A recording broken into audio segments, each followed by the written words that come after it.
Një akt i rënd kërcënimi është regjistruar ndaj Elton Tozait, pasi banesa ku ai jeton është lyer me benzinë, veprim që dyshohet se ka pasur për qëllim friksimin dhe intimidimin e tij.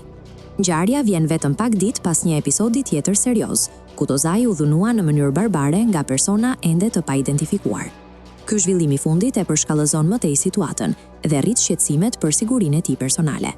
Sipas burimeve, lyerja e banesës me benzinë shihet si një mesazh i qartë kërcënues, që mund të paralajmërojë një përshkallëzim të dhunës. Deri më tani nuk raportohet për persona të lënduar. Policia pritet të hetojë nëse 2 episode, dhunimi fizik dhe kërcënimi ndaj banesës, janë të lidhura me njëra tjetrën dhe nëse bëhet fjalë për të njëjtët autor.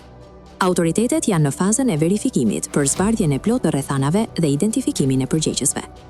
Vet gazetari ka shkruar në një story në Instagram pas ngjarjes se mund të intimidoni, kërcënoni, por kur nuk do mbyllni dot gojën e një gazetari të lirë në një vend të lirë.